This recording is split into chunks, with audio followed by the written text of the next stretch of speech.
de personas ayudando. Procedo a poner la música de fondo, ¿vale?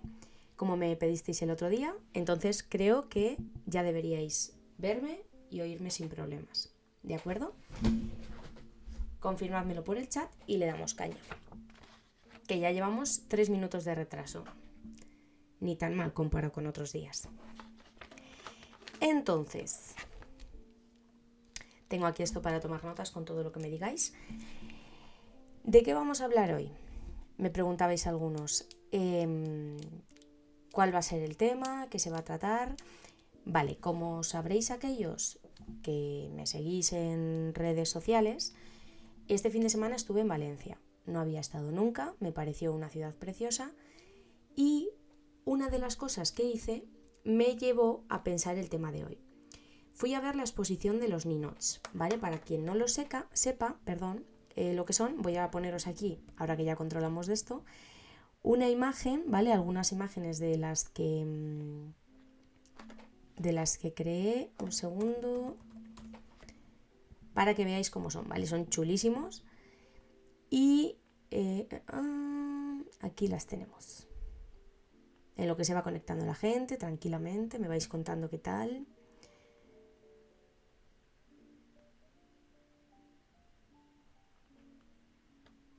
Vale.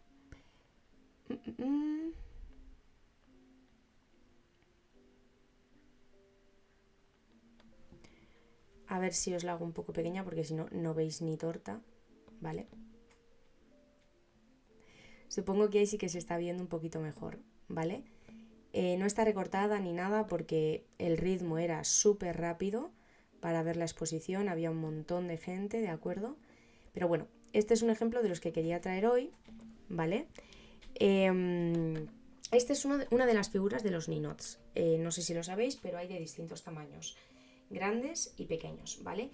Este me gustó mucho porque a mí me llamó la atención el rey azul, pero no me había fijado en que tenía a dos personas susurrándole al oído y que tenía el tablero de ajedrez encima, cosa que me parece bastante significativa.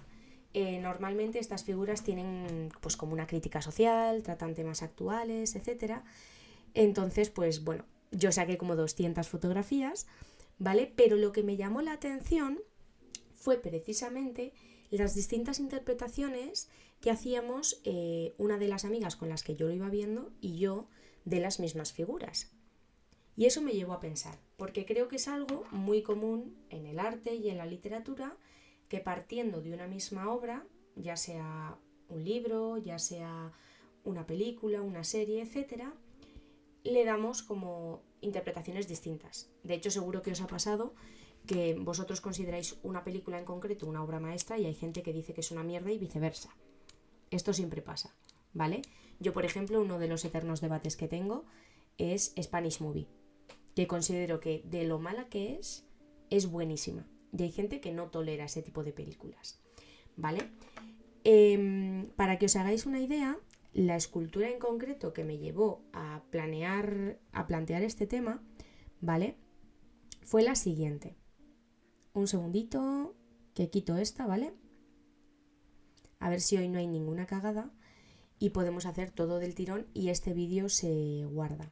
Por cierto, quería preguntaros, de normal tengo puesto que los vídeos se borren como a la semana o así, pero creo que existe la opción, lo tengo que investigar, de que aguanten más tiempo en Twitch, para quien no ha podido verlos durante esa semana. Si preferís que los deje más tiempo, yo no tengo ningún problema. Como los primeros han sido más experimentales, pues no me importaba tanto que se borrasen. Pero bueno, vale. Este es el Ninot que generó, digamos, algo más de debate. Lo voy a empequeñecer, ¿vale? Y a cuadrarlo un poco. No me importa que no me veáis tanto a mí ahí, porque quiero que se vea bien entero. Como ya os imaginaréis, había muchísimos con temática de la Dana, etcétera, ¿vale? Entonces, sí, déjalos si quieres. Vale, pues os los dejo, no tengo ningún problema. Que yo recuerde, los puedes archivar indefinidamente. Tienes que dejarlos para cuando tengas 20 millones de seguidores hacer un reaccionando a mis primeros vídeos. Bueno, es una alternativa, no creo que dure tanto, pero vale, yo si lo queréis no me cuesta nada, creo que es darle a un botón y ahí se queda vergüenza ajena para siempre. A lo que yo iba, ¿vale? Ahora que ya somos 5 personazas, estamos en nuestro prime, ¿vale? Este es el ninot que a mí me llamó la atención, porque sin yo decir nada, mi amiga hizo un juicio y yo hice otro. ¿Qué os parece a vosotros? ¿Qué os parece que intenta transmitir esta figura? ¿Creéis que es una crítica? ¿Creéis que es...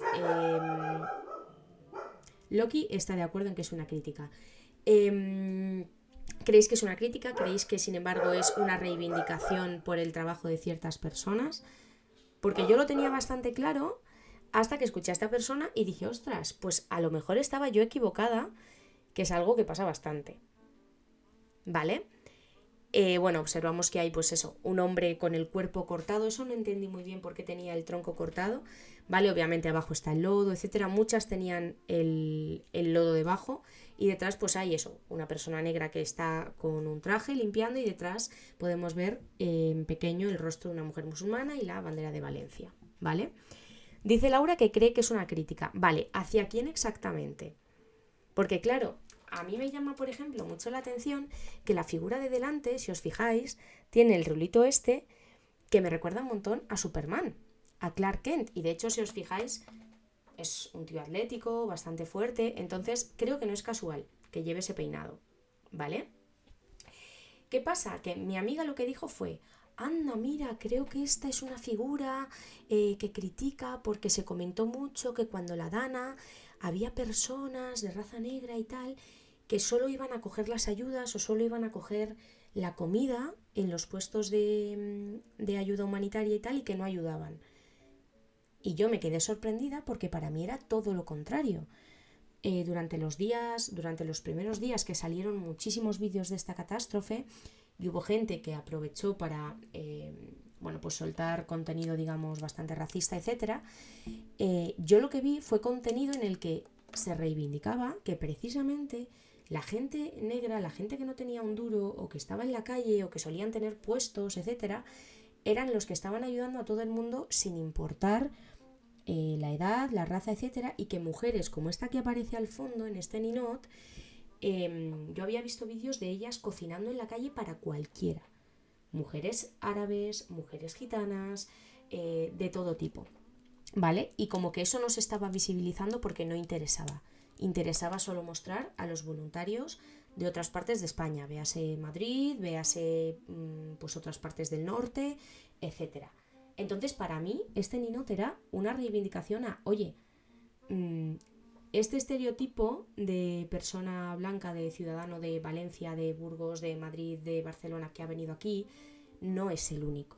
Y creo que por eso, quiero pensar, tiene cortado el tronco y aparecen los dos detrás y aparece la bandera porque la Dana afectó a todos y todos se movieron por ello.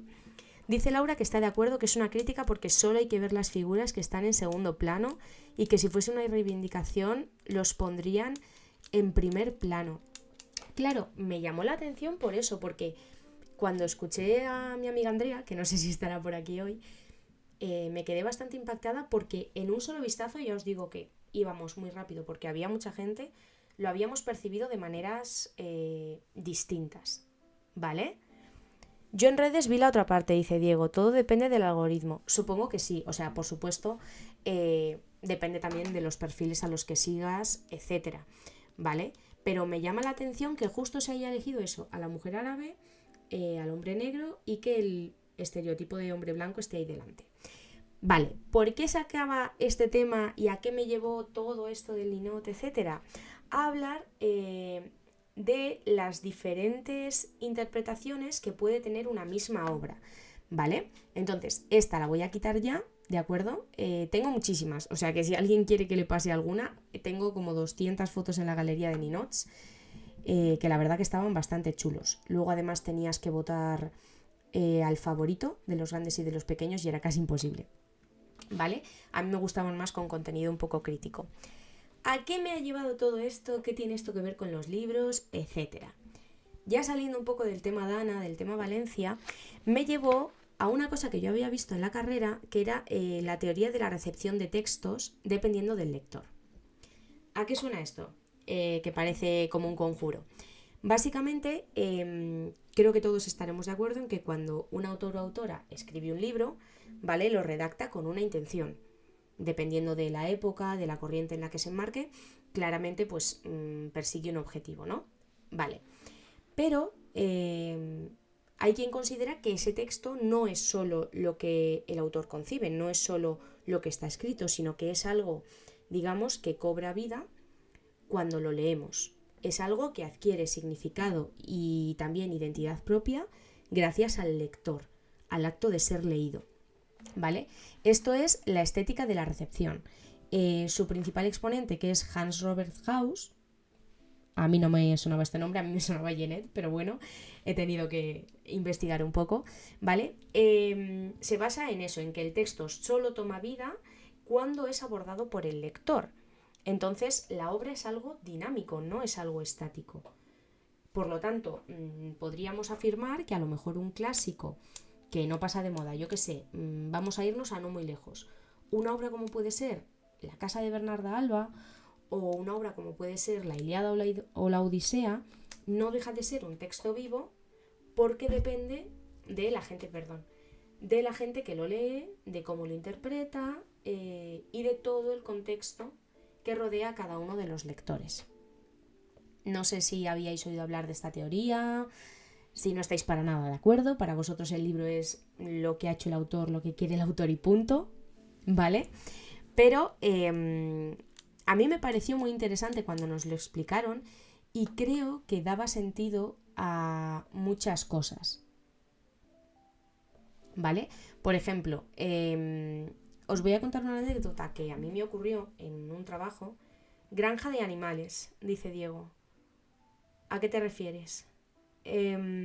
A las distintas interpretaciones, a que tú lo has considerado de una manera y tu entorno de otra, a que lo has leído en distintos momentos y tu yo lector lo ha recibido de diferentes maneras. Es que no entiendo muy bien, o sea, puedo buscar el título, pero no sé muy bien por qué has elegido ese ejemplo. Porque, como estoy diciendo, pues cada lector es un mundo y tiene un bagaje diferente anterior.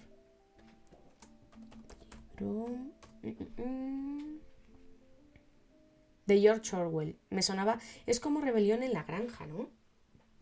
Será del estilo, me imagino. Vamos, o al menos es lo que me sale aquí. Entonces entiendo que, quitando libros infantiles que me salen en sugerencias... novela corta satírica de George Orwell, del 45, me pone aquí. Vale, mientras Diego nos explica por qué ha elegido este ejemplo, ¿de acuerdo?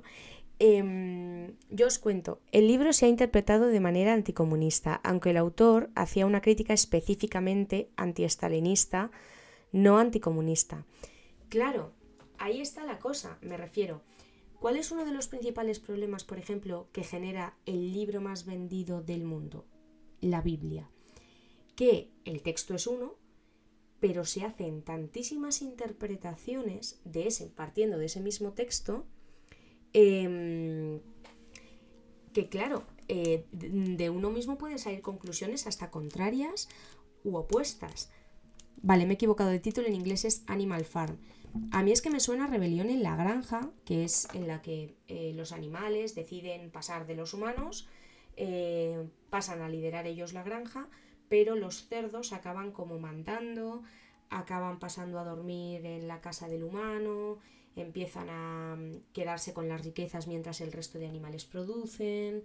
Creo que llega un momento que incluso andan a dos patas o algo así, y hay otros animales que están completamente explotados, como puede ser el burro, me parece que moría fatigado después de levantar peso y levantar peso. Entonces, bueno, creo que esa estaba en Prime Video de dibujos, se sigue súper bien y creo que es bastante clara como anticomunista, pero claro, si me dices que era específicamente antiestalinista, pues ahí tenemos un ejemplo muy claro de lo que estamos tratando hoy, de las distintas interpretaciones. ¿Vale? Yéndonos a algo más cercano, a mí me ocurrió simplemente con un fragmento de texto, para que os veáis, bueno, con un trabajo de clase, ¿vale? No he podido encontrarlo y me ha dado mucha pena porque me habría encantado saber vuestra opinión, ¿de acuerdo? Básicamente era un texto en el que el narrador, que aparentemente es un niño, está todo focalizado desde su punto de vista, nos habla de que le llevan a un sitio que es horroroso, con máquinas de tortura, que hay un señor súper cruel que, digamos, le está como atacando hacia la cabeza y demás. ¿Qué pasa? Que claro, se habla de que le corta el pelo, de que él llora muchísimo, etcétera. Yo, con esta mente calenturienta que tengo, acostumbrada a ver cosas todo el rato como mentes criminales, ese algoritmo mental, si queréis llamarlo así, ¿en qué pensé inmediatamente? En que ese texto estaba hablando de algún tipo de secuestro, de algún tipo de maltrato infantil, ¿vale? ¿Qué ocurrió?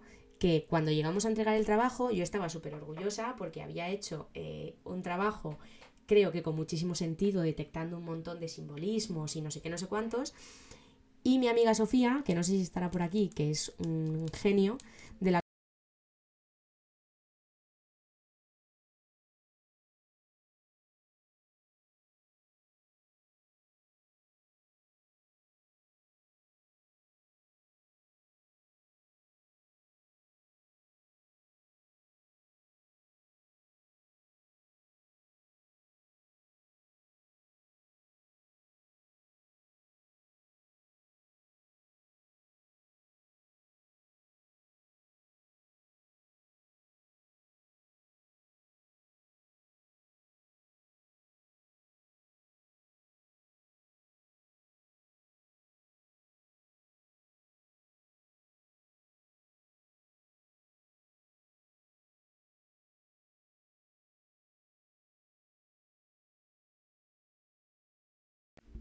¿Me oís otra vez? ¿Me oís? No entiendo. Ah, vale, es que se había soltado un poco el micro, perdón. A ver, esto pasa hasta en las mejores casas, ¿vale? A lo que yo iba, no sé dónde os habéis quedado. Básicamente el texto era realmente sobre una peluquería, pero esta chica lo asoció enseguida y no tuvo ninguna duda porque había vivido experiencias similares, es decir, tenía un bagaje similar a lo que se estaba contando. A mí, como no me había ocurrido algo así en la vida, efectivamente, Roz, me has acertado. Es que ni se me pasó por la cabeza que el texto pudiera ser literal. Yo de verdad que estaba imaginándome ya a los de CSI entrando. Entonces, ese ejemplo se me quedó grabado porque a raíz de eso vimos la teoría, pues eso, de que los textos están vivos y de que el lector puede dejar de ser algo pasivo que simplemente lee el texto, lo recibe y dice, ah, vale, pues he leído esto, a ver qué me parece, sino que lo construye, que es parte de ello y que lo modifica, ¿vale? Entonces, ¿qué cosas influyen en un lector o en, por ejemplo, un espectador de un cuadro, de una serie, de una película, para que sea un elemento activo? Por un lado tenemos las expectativas, ¿vale? Según esta teoría. Creo que a todos nos ha pasado que una película nos ha acabado pareciendo terrorífica porque íbamos con muchísimas expectativas al cine, según el tráiler, o por la sinopsis de un libro, ¿vale? O porque todo el mundo la ponía por las nubes y viceversa. Hay cosas que todo el mundo las pone tan a caldo que cuando las ves dices, bueno, igual no era para tanto. Yo, de hecho, una de las películas que tengo ganas de ver es Emilia Pérez, porque ha recibido tal cantidad de críticas que no me puedo creer que, estando nominada por gente del sector que sabe del tema, sea tan sumamente mala. O sea, es que me resulta increíble. Por otro lado, según esta teoría tenemos las experiencias previas, que obviamente ya hemos mencionado, ¿vale? Del mismo modo que yo viví esta experiencia con este texto sobre la peluquería, tuvimos otro en el que se hablaba de cómo era, de una persona que estaba ida de la cabeza y decidía atropellar a su expareja, creo que era.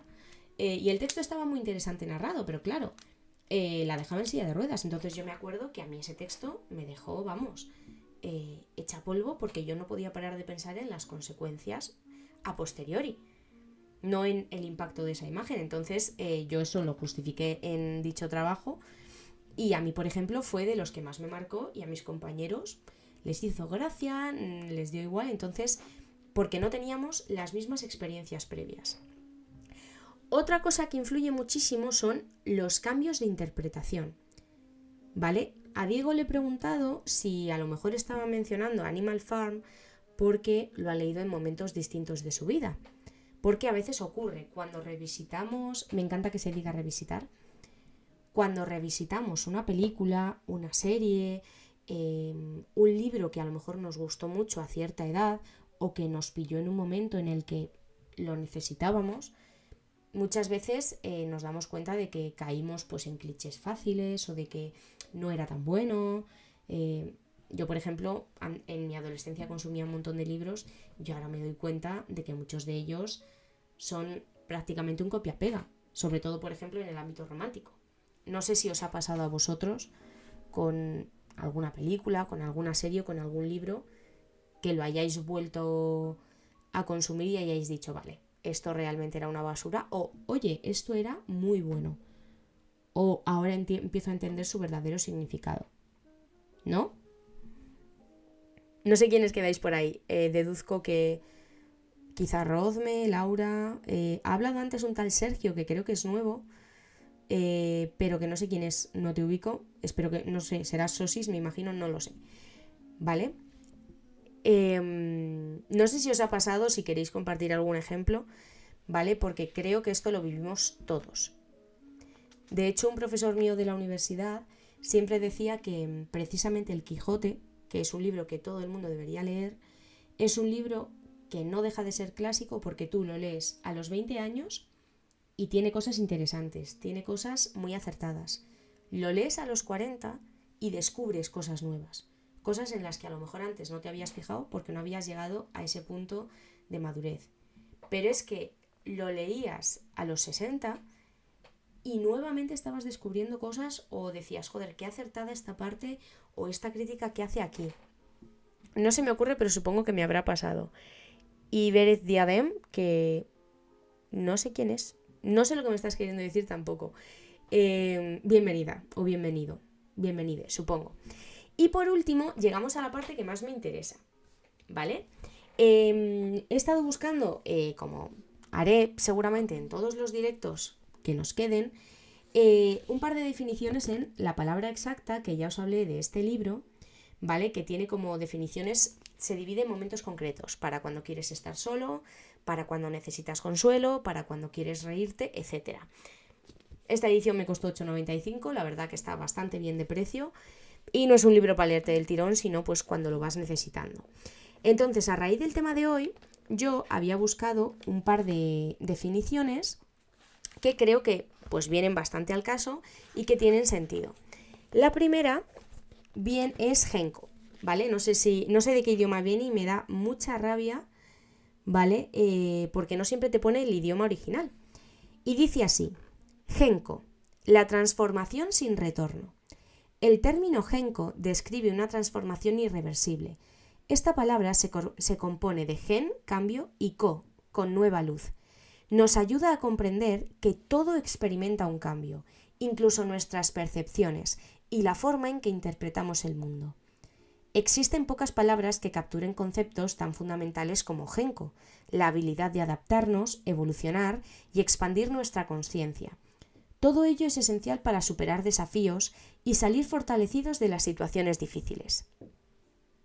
Creo que a raíz de lo que estábamos diciendo, de que estamos... llega un momento en que creo que no paramos de cambiar, de evolucionar, y sobre todo cuando adquirimos una cierta madurez, creo que esta definición venía bastante al palo y es bastante apropiada, ¿vale? Porque creo que todos llega un momento que experimentamos eso y pasamos a modificar nuestra mirada, ¿no? Lo que dicen de educar la mirada creo que se ajusta bastante. Y luego tenía otra en relación a esas expectativas que nos hacemos a veces sobre libros, sobre películas, etcétera, que creo que responde bastante a eso y que todos lo tenemos. Y este sí que sé de cuál viene. Viene del iroqués y dice así, se llama Ondinok con doble N y son los deseos o anhelos secretos e íntimos del alma. Encapsula los anhelos internos y personales que tienen un significado especial para cada quien. Yo no sé si alguna vez os ha pasado que para vosotros hay determinados elementos que tienen un significado especial. Hay mucha gente que tiene un número de la suerte, gente que prefiere un color por determinadas experiencias, determinado tipo de espacios, ciertas texturas. No sé cómo explicarlo, pero creo que depende del significado que nosotros le demos a esos elementos. No sé qué os parece, no sé si tenéis algún ondinok, ¿vale? Del iroqués. Yo, por ejemplo, lo tengo asociado al 16 y le he dado muchas vueltas y tengo claro que es porque para mí los 18 obviamente suponían la mayoría de edad. Cuando ya desde muy pequeña empecé a plantearme el cambio que eso suponía, el paso a la edad adulta, que al final es algo que yo no quería realmente que llegase, porque todos los protagonistas de las historias que yo leía siempre estaban en torno a los 12, 17, ¿vale? Porque ya cuando hablas de 19 parece que es más mayor. Entonces para mí 16 era como el número perfecto. Era un número que además se ha simbolizado en ciertas películas como 16 deseos. Es una edad en la que, pues eso, sí que puedes trabajar, por lo menos en España tienes ciertas libertades. Entonces, podría decir que para mí es un ondinok ese número 16, ¿vale? Luego, evidentemente, pues sabéis que el tema de publicidad, etcétera, toda la psicología de los colores, de los espacios, etcétera, está súper estudiado y se asocian ciertos valores a esos colores. El azul, que se utiliza mucho en anuncios de higiene, transmite limpieza, transmite pureza, etcétera, ¿no? El rojo pues transmite tensión, rabia, se asocia con la sangre, se asocia con la rabia. Bueno, creo que no estoy diciendo nada nuevo, ¿vale? Porque no me estáis comentando nada. Entonces, llegamos a la última parte de esta teoría, que a mí me parece la más importante y la que creo que nos va a dar más juego, y es el lector implícito. Es decir, del mismo modo que influye las expectativas con las que venimos al leer algo o al ver una película, la edad que tenemos y el cambio de interpretación que podemos haber tenido entre el primer visionado y el segundo, o entre la primera lectura y la segunda, hay un factor que influye muchísimo, que es el lector implícito. ¿A qué me refiero con esto? Hay libros que obviamente están narrados pues por una voz externa que nos dice: fulanita salió de su casa a las 7, iba súper contenta a la escuela, patatín patatán. Ahí tendríamos un narrador externo que, si conoce las emociones de los personajes, es omnisciente. Pero ¿qué pasa cuando el propio libro no te habla a ti directamente como lector? Por ejemplo, uno de los casos que creo que es más claro, el que habla desde dentro y desde fuera. Sí, Rosme, más o menos. Estamos hablando de narrador interno, narrador externo. El narrador interno pues es cuando habla el protagonista o cuando habla, pues por ejemplo, un testigo. Como puede ser, pues, en los libros de Sherlock Holmes, el que relata las cosas es Watson, que es un narrador testigo, ¿vale? Y luego hay veces que el narrador es externo. Como os estaba diciendo, Pepita salió de su casa, se sentía muy contenta, etcétera, etcétera, ¿no? Vale. Y puede ser más o menos objetivo. Pero ¿qué pasa cuando el que está contando las cosas se dirige a alguien? ¿Vale? No a nosotros, sino a otro personaje de la historia. ¿Vale? Es el ejemplo de las novelas epistolares, donde parece que nosotros estamos inmiscuyéndonos en la correspondencia privada de alguien. ¿Qué ejemplo he traído? Pues creo que uno de los más famosos, ¿vale? Que además, habiendo sido el 8M, tiene mucho sentido, que es El color púrpura, ¿vale? Este libro, que supongo que a todos os sonará, tiene adaptación de película con Whoopi Goldberg, que está muy bien, de Spielberg, y luego han hecho otra más reciente. Para quien no lo sepa, habla de las vivencias de una mujer negra desde su primera adolescencia, creo que es, ¿vale? En el que relata, pues claro, siendo una niña, cómo su padrastro abusa de ella, cómo maltrata a su madre, y un día pues prácticamente la vende al que será su marido. ¿De acuerdo? Entonces la vende y ella tiene que adaptarse a un nuevo hogar con los hijos de su pareja, y solo sirve para mantener el hogar limpio, cocinar, cuidar de esos niños que además la tratan fatal, y mediante cartas a su hermana, Sally, vamos viendo cómo van pasando los años, cómo va evolucionando ella. Es un personaje sumamente inteligente, que se adapta, que tiene bastante valor pese a las circunstancias, que incluso se atreve a explorar conociendo a gente, digamos, más moderna que ella, a explorar pues con otras mujeres, sexualmente, etc. Y luego tenemos la contrapartida, que son las cartas de su hermana Sally hacia ella. Entonces es un libro en el que los destinatarios supuestamente no somos nosotros, no somos los lectores. Estas cartas no se supone que estén redactadas para ser publicadas. Es una correspondencia para mantener relación entre dos hermanas. Pero tú como lector estás recibiendo esto y estás construyendo parte de ese relato.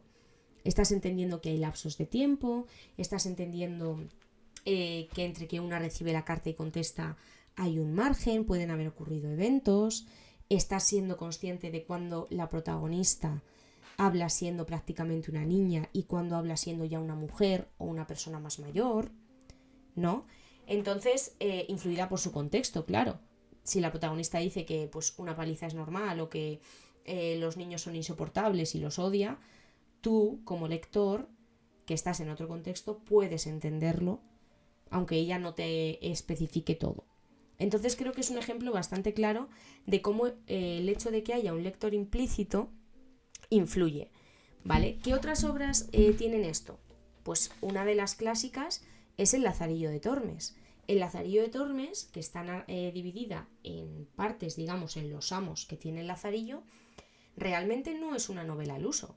Es supuestamente una carta súper larga que le escribe Lazarillo a una tal vuestra merced para decir, mire, sí, mi mujer me está poniendo los cuernos con un, no me sale ahora la palabra, un religioso, con un cura, creo que eso, con un obispo, y lo sabe todo el pueblo, pero pese a que estamos en una época en la que eso debería condenarse, yo no voy a poner pegas y lo voy a consentir porque mire todo lo que he vivido, mire por todo lo que he tenido que pasar, habiendo nacido ahí a las orillas del Tormes, y habiendo tenido amos que me han matado de hambre, que me han maltratado, que me han enseñado lo que es el honor por encima de la supervivencia. Entonces, ese es un ejemplo muy claro. Hay un lector implícito, se juega a esto va destinado a no sé quién y casualmente nosotros tenemos acceso a eso, ¿no? Otro ejemplo claro en el que pasa esto es, a ver si os lo puedo enseñar sin desmoronar todo, Sin noticias de Gur, ¿vale? Supongo que la mayoría os sonará, es de Eduardo Mendoza, ¿vale?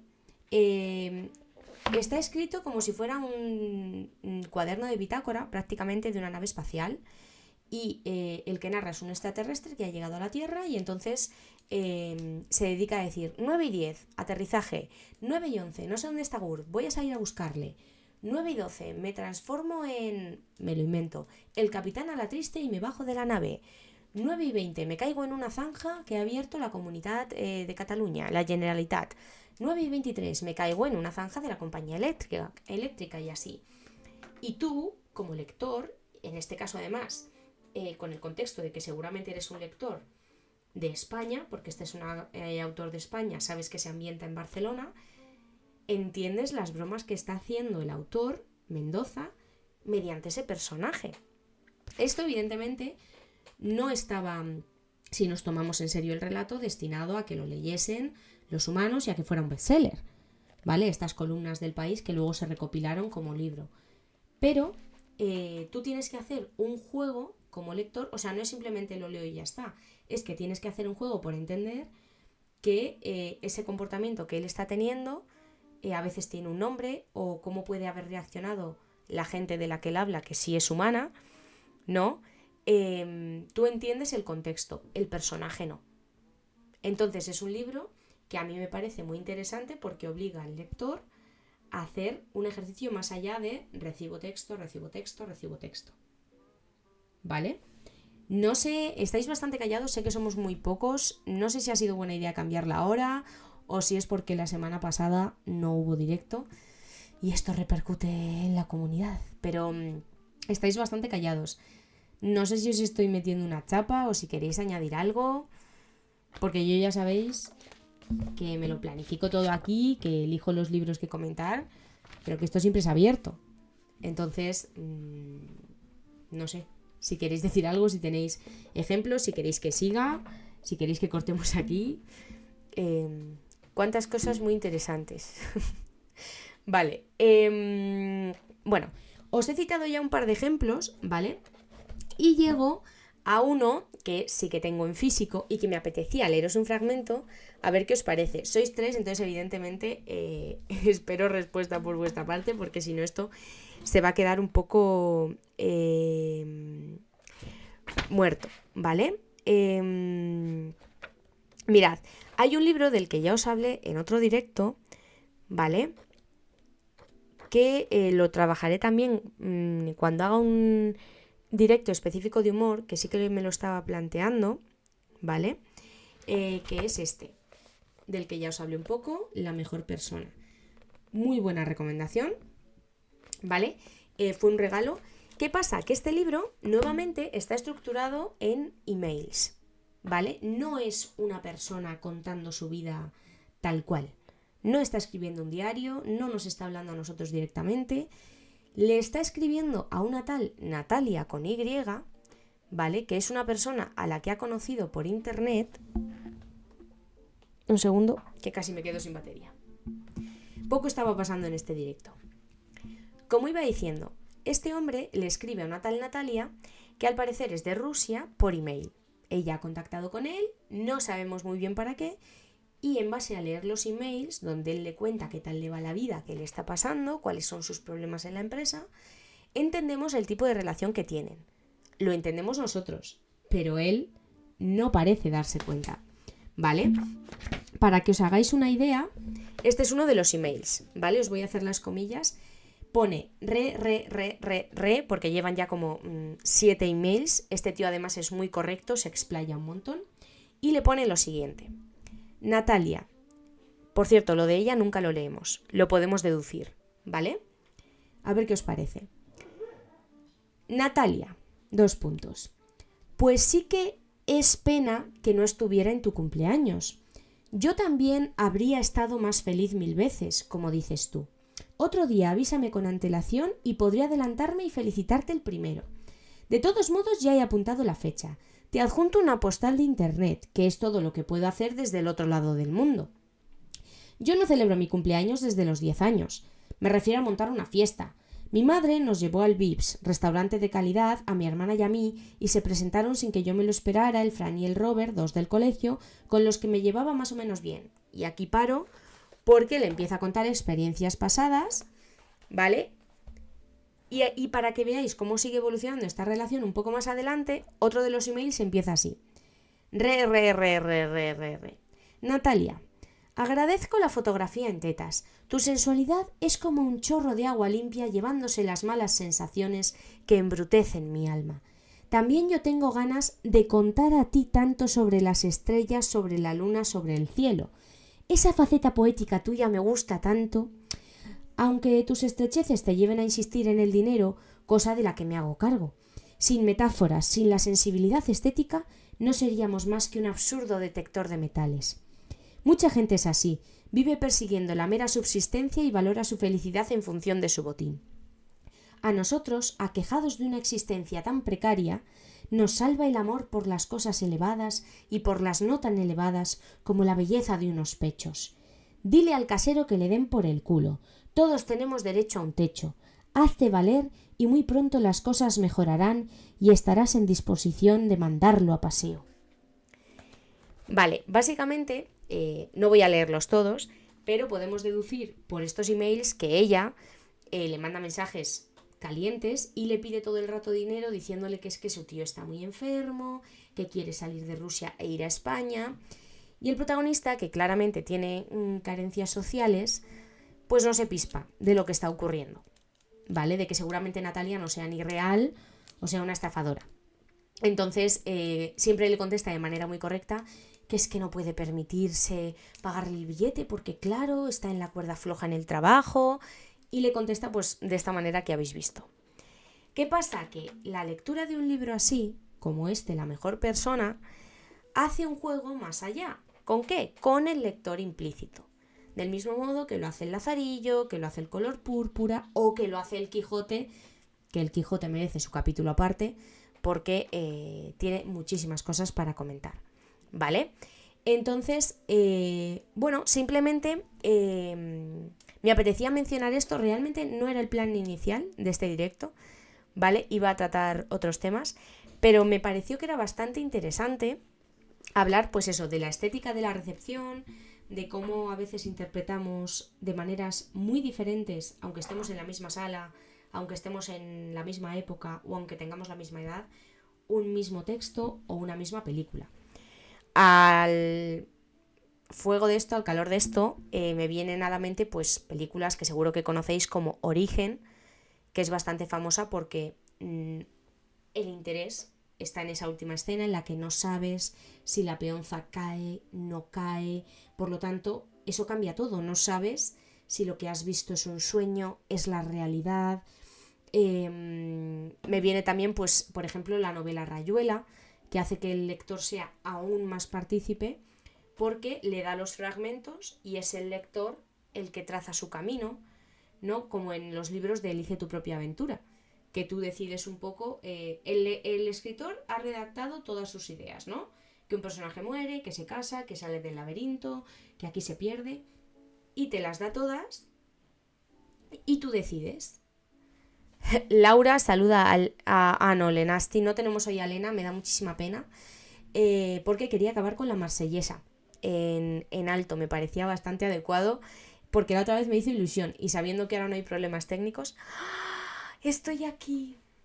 Lena, hello. Bienvenue. ¿Cómo se va? No sé qué tal te va, no sé si te está gustando o si te estás aburriendo. Puedo subir la música, que conste. Que igual os la tengo tan bajita que os está durmiendo. Si no, para el próximo día lo que podemos hacer igual es poner heavy metal o lo que sea. Estoy mejor ahora que te veo. Laura y Lena, sois los motivos por los que se siguen haciendo directos en esta cuenta. Quiero que lo tengáis claro. Sois el único, de hecho. Pero bueno, para vosotras voy a dedicaros la última definición de hoy. He elegido solo 3 para no aburrir a los lectores, a los espectadores, ¿vale? Que es... Tachan, tachan, tachan. Me siento ofendida, dice Rozme. No entiendo muy bien por qué. Mira, en base a eso, creo que tengo... no he descargado esa foto. Ahí había un ninot muy interesante que era un botón rojo, solo un botón rojo en un atril, y en un lado ponía toda una descripción de botón rojo, feminista, ecologista, vegano, eco-friendly, tal. Me pareció bastante original.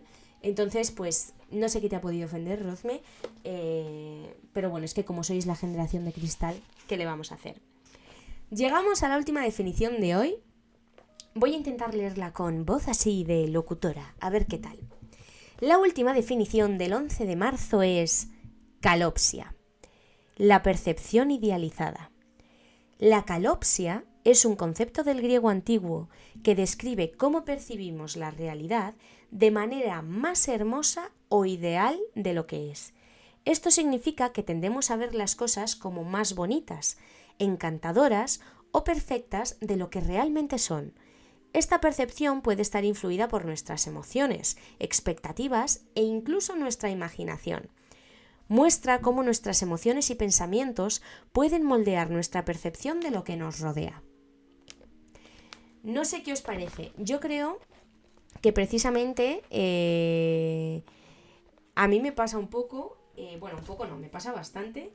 Las mujeres de aquí seguro que me entienden, cuando estás con el síndrome premenstrual, que todo se magnifica y los dramas parecen más dramas y a los 2 días sientes que puedes con todo y las oportunidades pequeñas o las pequeñas alegrías parecen un subidón, ¿vale?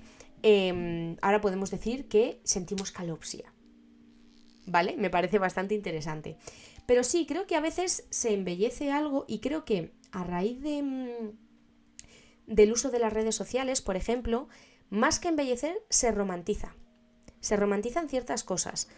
Yo lo he visto mucho, por ejemplo, en literatura juvenil, pues con el tema de relaciones tóxicas, de cosas así, que creo que es terrorífico. muchas veces conductas que son bastante negativas y que pueden derivar en TCAs, cosas de ese estilo que se romantizan. De hecho, me estoy acordando supongo que muchos conoceréis a Rorro, que se hizo bastante viral. Esta chica con la voz así de: hoy Pablo tenía hambre, así que voy a hacerle durante 5 horas un pavo guisado en salsa de un queso que voy a hacer yo misma ordeñando vacas en mi granja. ¿Rorro pelea en la velada? ¿Esto es en serio? ¿Esto es de verdad? O sea, yo no sé quién es su rival, pero no va a tener nada que hacer, porque si esta chica se toma en serio un sándwich de queso, no quiero imaginarme cómo va a ser si ya de por sí va al gimnasio cuando se mace a tope. O sea, es que va a ser la número 1. Si Pablo quiere que Rorro gane, Rorro va a ir al WWE. Esto es así. O sea...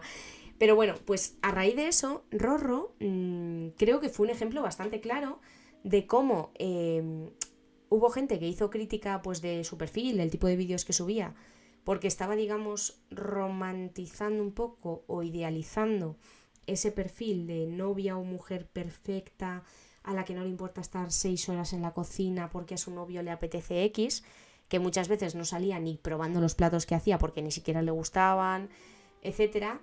Que luego pues hacía pues eso, se hacía un traje porque la llevaba a cenar a un sitio, le hacía una edición, bueno, eso fue increíble, una edición de un libro que le gustaba preciosa, le hacía las cubiertas, era impresionante, realmente. Y luego hubo una contrapartida, es decir, hubo una contrarréplica de: os estáis metiendo con ella, las feminazis, porque esta chica solo hace lo que quiere, porque tiene otro trabajo, porque Pablo limpia. Yo no me voy a meter ahí, ¿vale? Pero creo que sí hubo un poco de romantización por el tipo de voz, por la musiquita que había, por cómo se seguían los pasos, etcétera, de ese rol, ¿vale? Luego, sin embargo, oye, a ella le ha servido, le ha venido fenomenal, porque ahora mismo está en un concurso de estos de Top Chef o algo así. Nos ha dicho Laura que participa en la velada, creo que era guionista en La que se avecina, ha representado un montón de marcas, entonces realmente se lo ha montado muy bien, ¿vale? Pero creo que ahí sí que puede haber un poco de calepsia, ¿vale? Esta tendencia que tenemos a veces en redes a romantizar, pues eso, trabajar, romantizar, cocinar, romantizar X cosas, vivir en el extranjero o cuando tienes problemas, etcétera. Entonces, bueno, ahí os dejo ese término para que lo uséis si queréis. Igual estaría bien, estoy pensando, ahora que ya son los últimos minutos, porque esto ya tiene que ir llegando a su fin, que podríamos hacer una lista, lo que pasa que no sé cómo ponerla aquí en Twitch para que tengáis acceso, con los términos que vayan saliendo. Igual no con las definiciones, para que no sea pues copiar un libro y que me pueda comer yo una denuncia, porque difícilmente íbamos a pagar una fianza, pero igual sí una lista de los términos que han ido saliendo en los distintos directos o de los libros que se han mencionado, de cuál ha sido el tema. Ya que vamos a dejar los directos más tiempo, pues no sé si os serviría, no sé si os da igual, si a lo mejor queréis quitar la parte de la palabra exacta, lo que prefiráis realmente. Ha dicho Rozme: no soy un motivo para que siga este directo. Lo eres, todos lo sois. Pero no hay nadie, no hay ningún fan que esté al nivel de Laura y Lena. O sea, ellas dos son el motor de esta cuenta. Así de claro. Son las que han dado un brainstorming increíble para que esto tire para adelante. Las que han comprobado problemas técnicos. Dice Nimeria: es buena idea. Vale, voy a investigar si se puede subir algún documento, algún Word que a lo mejor se pueda ir editando. Si no, pues veo cómo lo podríamos hacer. ¿Vale? De momento, como llevamos 2 que realmente son salvables, ni tan mal. Pero bueno, sí que es cierto que igual, pues de cara a la gente que espero vaya entrando, sería interesante. Ya he acabado. O sea, el tema del que quería hablar un poco hoy... lo voy a cerrar con un poema, ¿vale? Que precisamente nadie se pone de acuerdo en qué interpretación tiene, en qué tema trata. Es un poema que creo que a una de nuestras espectadoras le va a hacer especial ilusión. Espero que me perdone porque lo voy a leer en la lengua original, aunque no es mi lengua materna ni... Efectivamente, Laura, es que me conoce como si me hubiera parido, tío.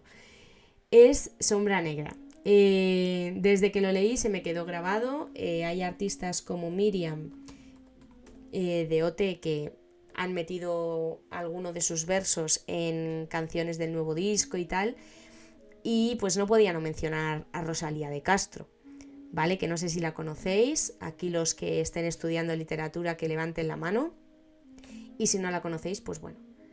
Aquí os voy a poner La pena. Es que no se va a ver muy grande. A ver.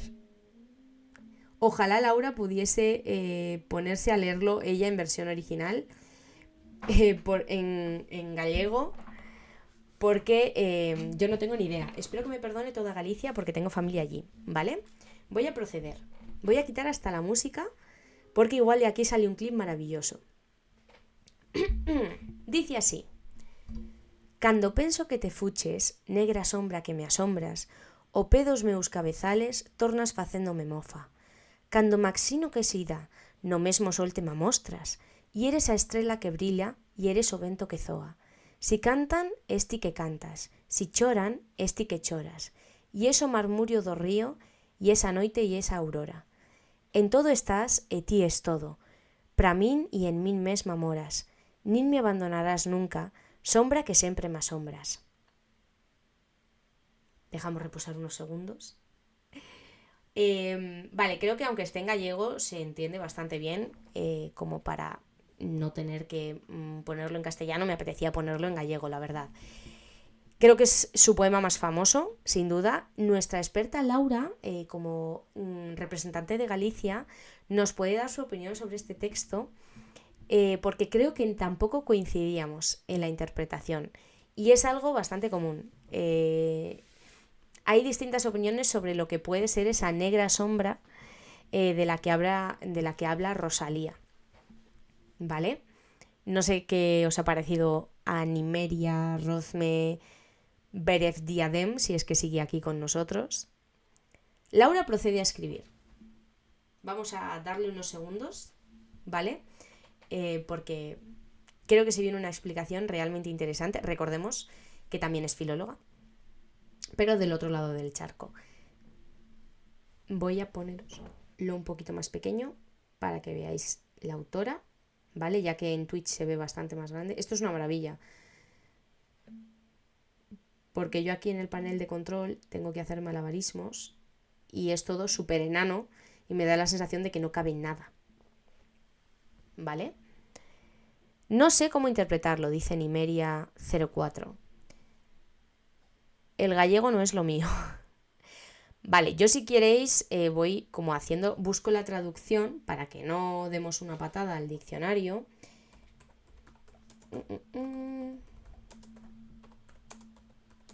Lena ahora mismo estará flipando, seguro.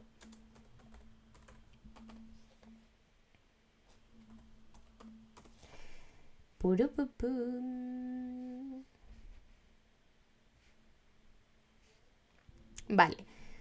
La traducción, Laura, no me mates, dice: Cuando pienso que te fuiste, negra sombra que me asombras, al pie de mis cabezales vuelves haciéndome mofa. Cuando imagino que te has ido, en el mismo sol te me muestras, y eres la estrella que brilla, y eres el viento que sopla.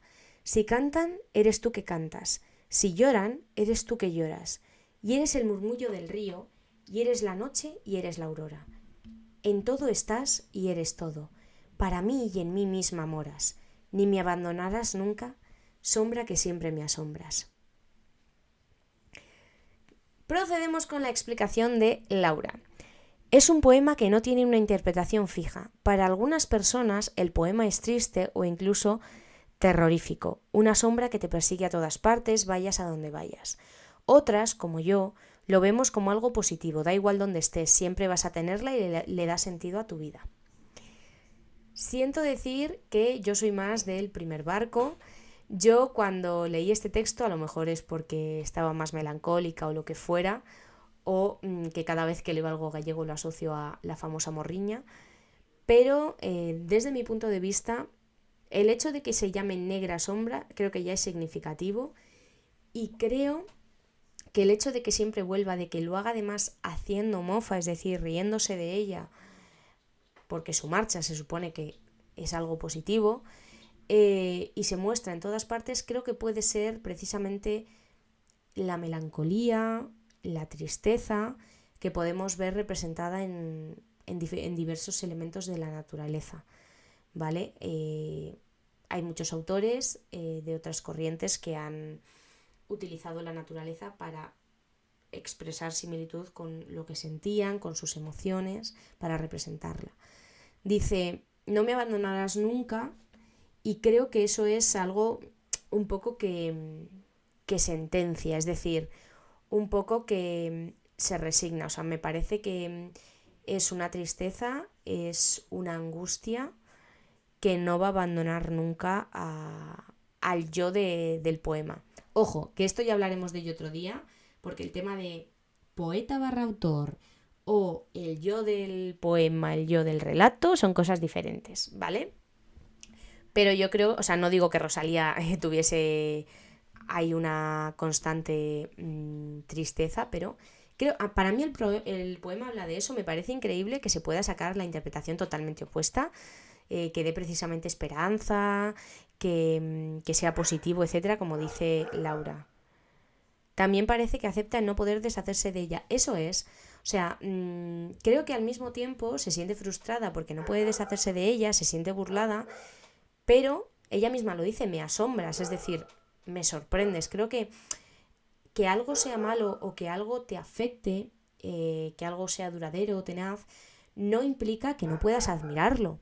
O sea, creo que todos somos capaces de reconocer, tanto en la vida como en la ficción, a auténticos villanos, a personas que a lo mejor son unas cabronas pero son muy listas o son muy buenas en lo que hacen. Entonces creo que aquí se está admirando esa emoción por su capacidad de trasladarse a todo y de no rendirse, al margen de si la consideras positiva o negativa esa emoción, ¿vale? Pero bueno, pues me hacía ilusión cerrar con Rosalía porque llevamos ya prácticamente una hora. No sé cómo vais, yo creo que el hecho de que los directos tengan esta duración de una hora más o menos, puede estar bien para no cansar.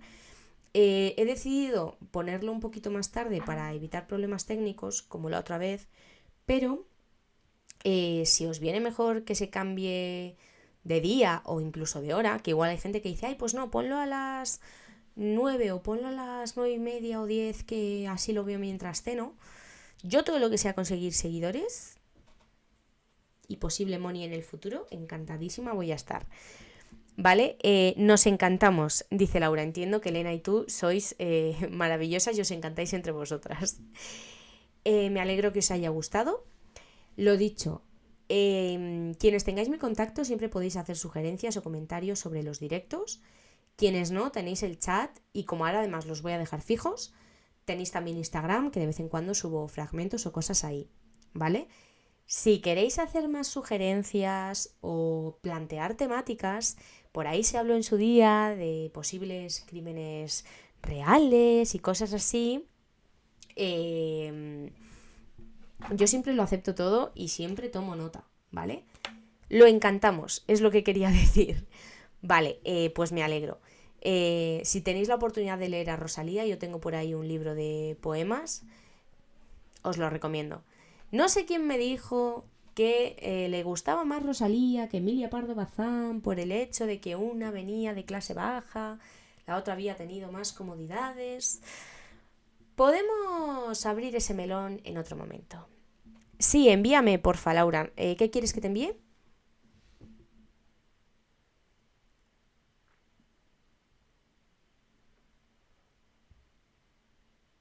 Recommendations. ¿Pero recommendations de qué? Quiero decir, o sea, hay cosas que me estoy reservando para otros directos. Oh, Alena, vale. ¿Quieres...? Bueno, os estaba pidiendo recomendaciones a vosotras sobre cómo mejorar el directo, como lo de poner música, poner un fondo y tal, de cosas interesantes en español, por supuesto, Elena. Tengo tu contacto, claro que te voy a hacer sugerencias. Dime un poco tus gustos por Instagram y yo te hago... Tengo una lista de pelis, algún día la sacaré. Ocupa muchísimas páginas de pelis imprescindibles. Pienso que el directo es perfecto ahora. Puede ser más perfecto, Lena. No te preocupes. Siempre hay margen de mejora en el perfil de Seleniura gracias a vosotros. Dicho esto, ya hemos llegado a la hora, así que en honor a Elena, que sí que estás hoy presente y el otro día te lo perdiste, vamos a cerrar, como se merece, con la canción que tú solicitaste.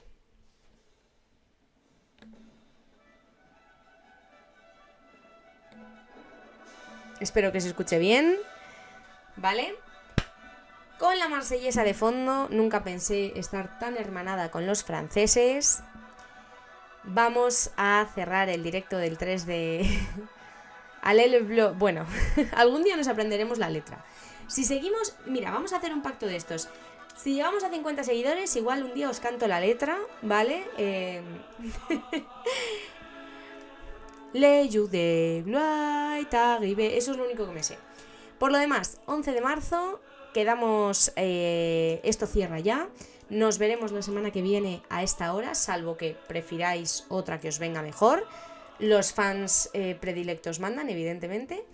Y recordad, todo texto, toda película y toda serie puede tener interpretaciones muy diferentes, lo cual no significa que tu gusto sea mejor que el de otro. Así que si eres un capullo o una capulla que se cree el más sabiendo de todos, deja de ser así. Un beso a todos. Buena semana. Mañana hay isla, acordaos. Guapos vosotros, guapas vosotras.